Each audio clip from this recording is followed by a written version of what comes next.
Hey there, welcome back to the Skill Sessions pod. I'm Hayley and today we are uncovering something pretty cool. How dyslexia, yes, dyslexia, can actually be a strength in your workplace. Now, if you have only ever heard about dyslexia as a challenge, then listen up. Today we will be flipping the script. Before we get too stuck in, I want to remind you that all of today's content and inspiration comes from our live skill session webinars. Skill sessions are events which give professionals the inspiration and insights that they need to foster a more inclusive environment in their organisation. The event series is hosted by our team at CareScribe. Come and join the next session by heading over to carescribe.io/events to see what is coming up next.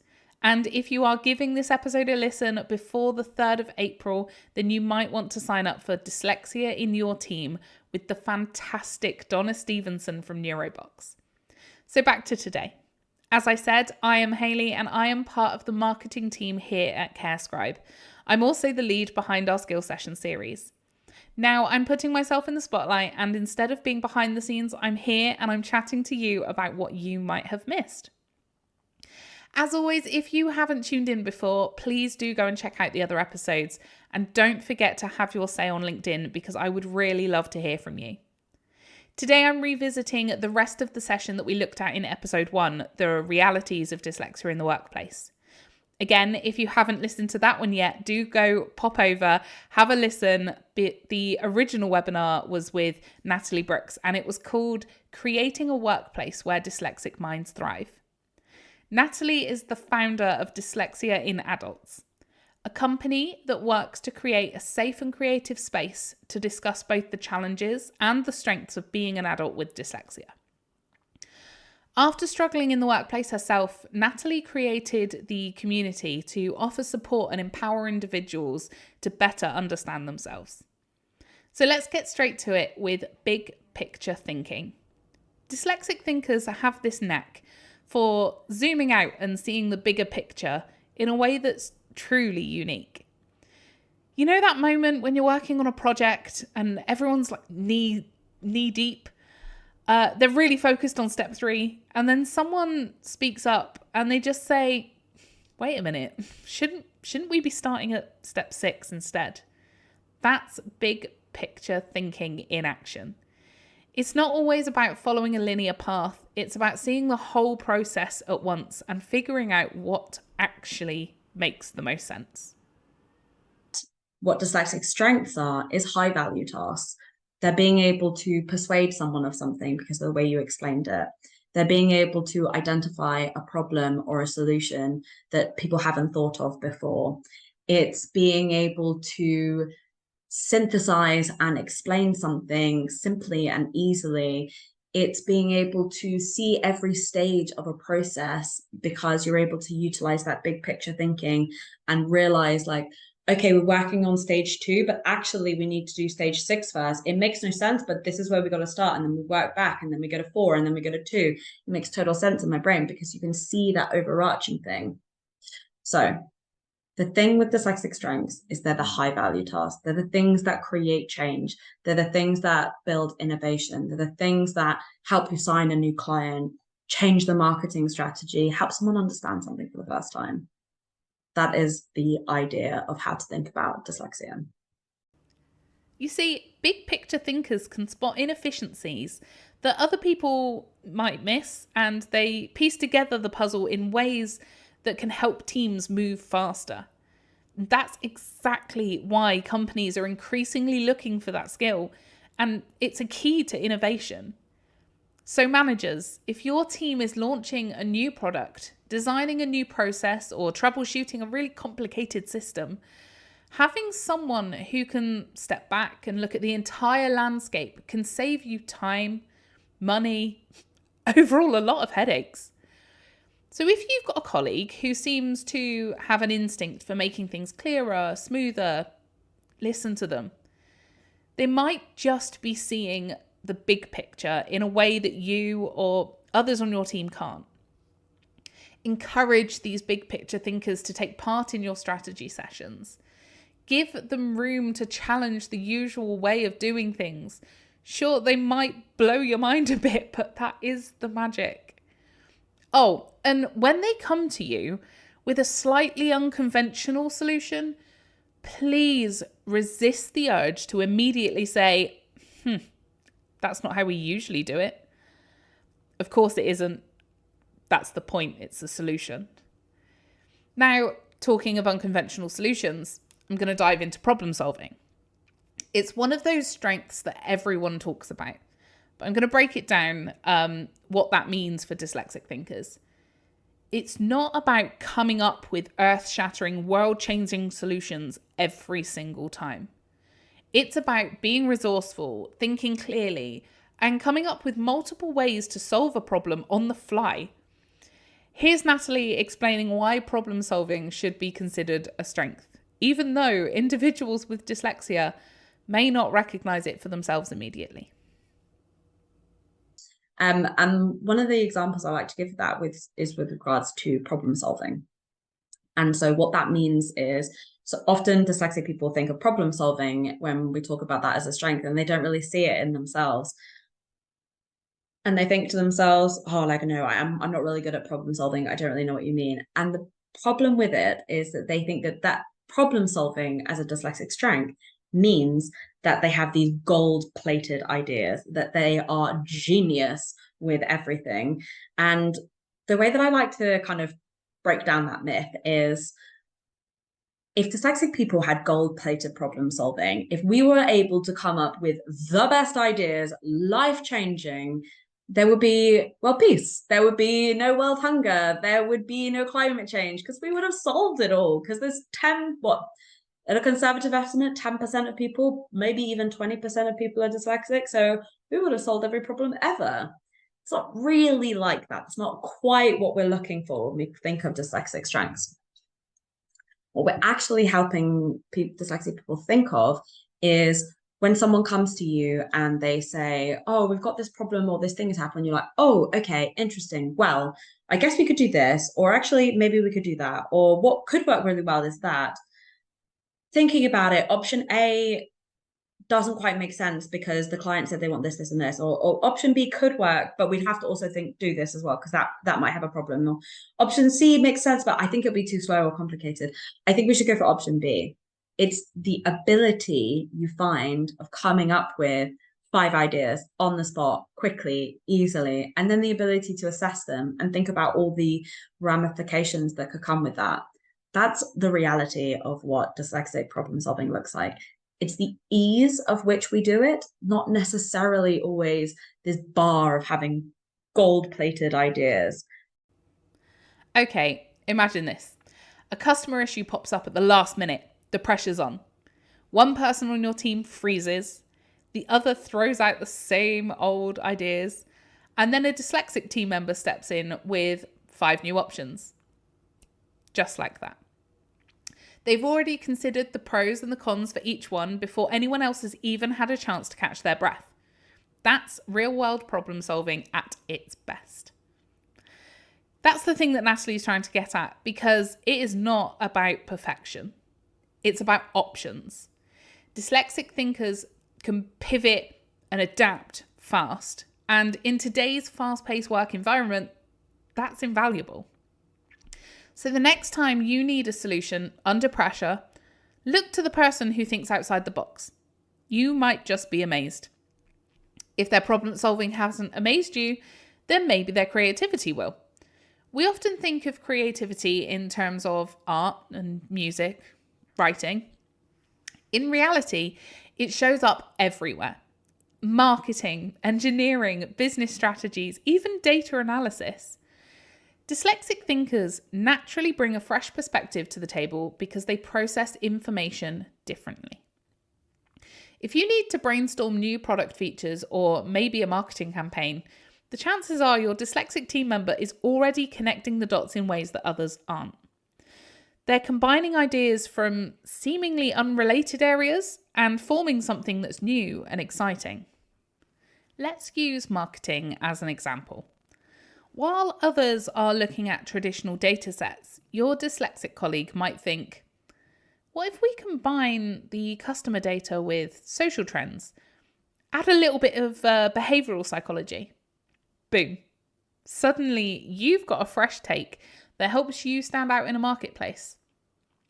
The key here is to give these creative thinkers space to share their ideas.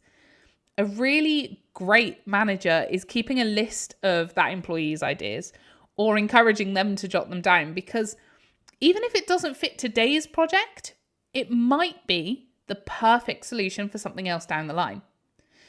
Too often, the most innovative voices in a room are overlooked because they don't follow the usual logic.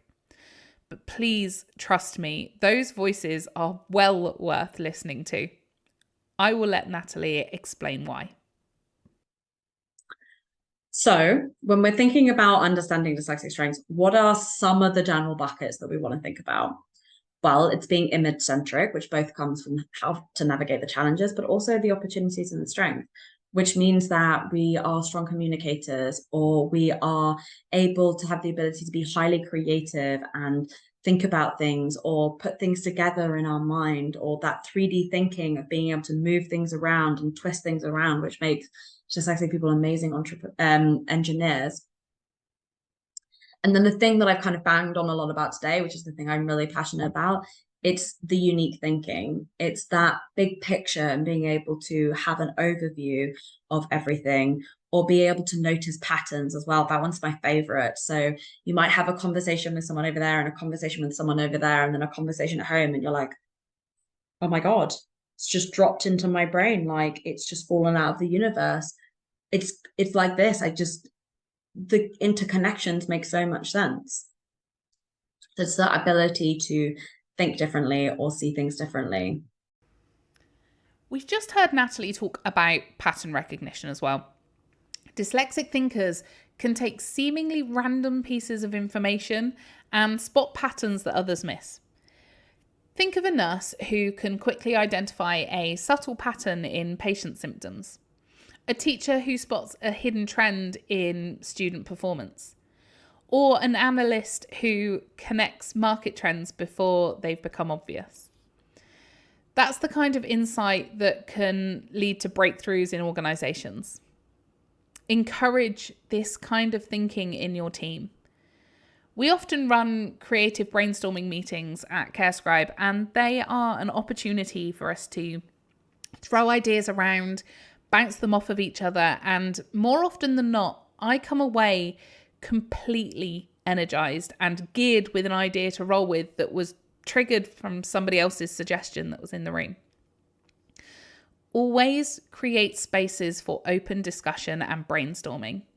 Trust that those unique insights might just be what you need.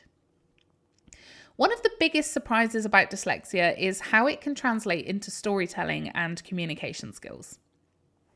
People with dyslexia often have a gift for explaining complex ideas in simple, relatable ways. So if you think dyslexia is all about mixing up letters, think again. Many people with dyslexia are brilliant verbal communicators and storytellers. Why? Because they have spent a lifetime finding creative ways to explain things in ways that actually make sense. Earlier, we heard Natalie explain that the way you synthesize and explain something simply and easily is a strength in itself. Think about it. If you've spent your whole life learning to break things down so that you can understand them better, you naturally become a great person to help others understand things too. Whether it's explaining a new process to a colleague, pitching a big idea, or delivering a presentation, dyslexic communicators can take something complicated and just make it click. In a world where effective communication is everything, from internal meetings to client presentations, this is a skill that can elevate your entire team. But here's the thing. When it comes to written communication or keeping up in fast-paced meetings, it's no secret that traditional methods are not the best at empowering those with dyslexia. That is where assistive technology comes in and saves the day. Enter Captions and TalkType. For example, two incredible tools that are transforming how people with dyslexia work and study. Let's start with Captioned. This software is like your personal meeting assistant that never misses a word. It provides live captions and instant transcripts, which means no more scrambling to try to take notes or worrying about missing key points. I, for one, have zero ability to take notes during a meeting. My executive functioning literally will not allow me to do it. I once had a meeting with a couple of colleagues and I came out of that meeting. I looked at my notes, saw what I'd written. Test, Claire, housekeeping, test. Which for reference makes as much sense to you right now as it did to me after that meeting. Later, I figured out, a few days later, that I needed to create and test the new housekeeping video for the Skills Sessions waiting room. Oh, and the meeting was with Claire, so I think I intended to write down something that Claire had suggested during the meeting, but all I could muster to write in my notes was the name of the person who said what I was supposed to be writing. I didn't write what she'd actually said and what I should have been writing. Honestly, I would never offer myself to take notes if it wasn't for Captioned. Whether you are in a Zoom call, Teams meeting, watching a recorded training session, Captioned ensures that you stay focused and fully engaged. Let's be honest, having a detailed transcript at your fingertips isn't just useful for people with dyslexia. It is a game changer for everyone. Then there's TalkType, which takes the pressure off of written communication. It's a powerful speech-to-text dictation tool, and it turns your spoken words into beautifully written sentences. No more stressing over spelling or getting distracted by the elusive word that's distracting you because something just doesn't look right with you trying to write it. With TalkType, you can focus on getting your ideas out quickly and fluently, whether you're drafting an email, writing a report, or just brainstorming your ideas. And why does it matter? Because when people have the right tools, they can focus on what they do best, solving problems, sharing ideas, driving innovation, not struggling with the mechanics of communication. If you manage a team with neurodiverse thinkers, you should be investing in tools like Captioned and TalkType. They'll make your team more productive, more confident, more engaged. Plus, you will be sending a strong message that your organization is serious about supporting different ways of working. Honestly, providing access to these kinds of tools is a no-brainer because when communication barriers disappear, people's true potential can really shine. I just want to play a quick clip of how Captioned changed the life of Daniel Wheeler. My name is Daniel Wheeler. I was born deaf. About 7 years ago, I decided to have a cochlear implant, and before my life with cochlear implants, I wouldn't be able to use mobile phones. I couldn't call people because it was so hard to hear things. But having the cochlear implants definitely changed my life massively. Because now I can hear on the phone. I'm taking calls like 15 times a day. So yeah, so that's my life now really. Every day I'm talking to different clients, I'm trying to chase up references and all that, so I'm talking to loads of different people. So I'm using Caption every single day. I was born and raised in Southampton, and I've always got used to the accent in Hampshire. And when I realised I was covering South Yorkshire, I did think, oh God, the accent is so strong. And I remember my first call and I was talking to a guy and he was just so strong, and I did panic. But obviously I come across with loads of different nationality, different accents. Caption allowed me to do my job, basically. Majority I use it for phone calls, so when I get outgoing calls or incoming calls, I have Caption there ready so that when I'm talking to them, so I know what they're saying. It's kind of like a live subtitle for me, which is just perfect. I get the rough idea of what they're saying, but having there as a backup, it kind of like my buddy really, so I need that, so that support me to make my brain function to go, yeah, that's what they're saying. And I know from the start when I had the job with my current job, I wasn't too sure what were they saying.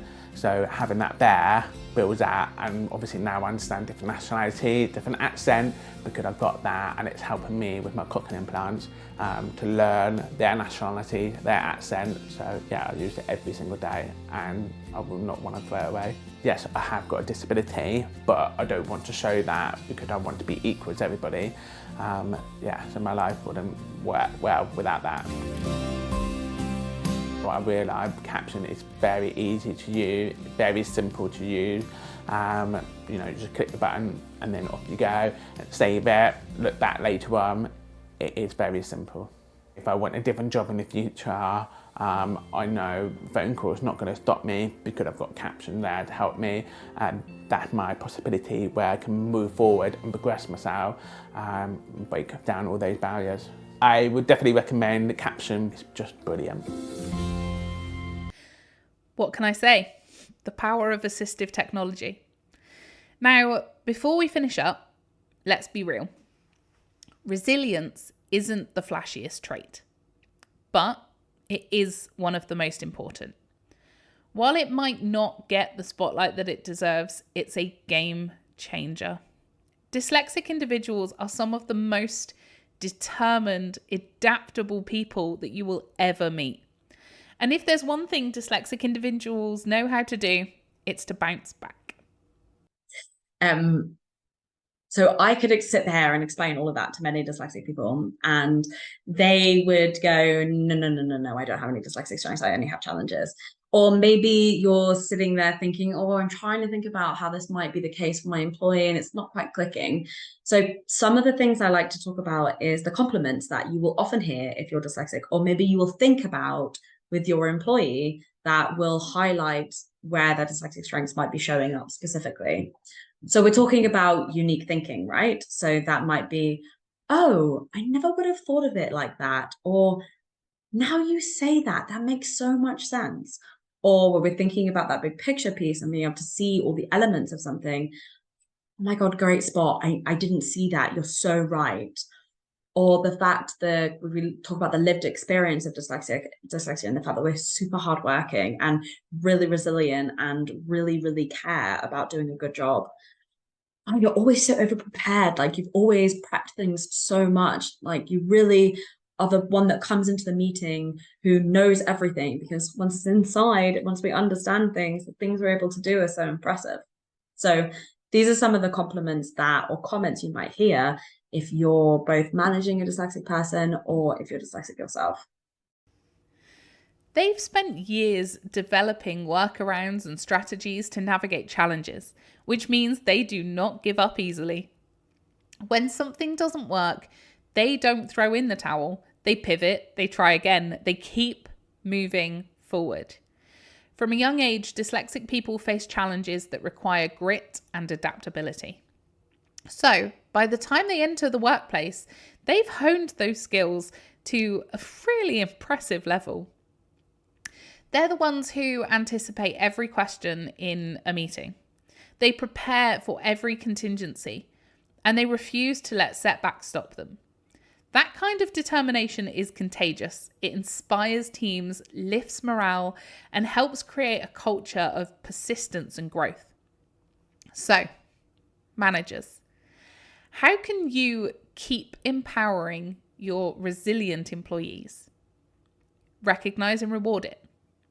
If someone's gone the extra mile, acknowledge it, especially when it's behind the scenes work that other people might not notice. Also, provide opportunities for growth and leadership. Resilient team members often make exceptional mentors and managers. And just like that, we are out of time again. So, what have we learned? Dyslexia is not just a challenge, it is an opportunity. When we create workplaces that recognize and embrace neurodiversity, we open the doors to fresh ideas, innovative solutions, and a better way of working. If you're a manager, start asking how you can do better to support the dyslexic thinkers in your team. And if you're dyslexic yourself, own your strengths. The world needs your unique perspective. Sometimes as dyslexic people, we feel fearful of speaking up or saying things or connecting with these strengths because the bar is too high. And if we don't better understand what is going on in our brain, then we can't feel like we're worth bearing with, or we can't focus on the right tasks and take on the right opportunities because they're so busy struggling and frustrated. So helping you thrive is helping you understand your strengths, because successful dyslexics, and trust me, I've spoken to a lot of them, they overlap what they're good at with what a company is looking for. And when you can create that overlap, your challenges just disappear and they start to feel so small and so minor and so inconsequential, because you're focused on your high value task, what you can do over here, what you're really good at. Again, that is it for today's episode of the Skill Sessions pod. I have been Hayley, and if you enjoyed this, please share it with your team or anyone who needs a reminder that different thinking is what makes us stronger. Until next time, keep learning, keep growing, and keep seeing the world differently. Thank you so much for joining me. Bye.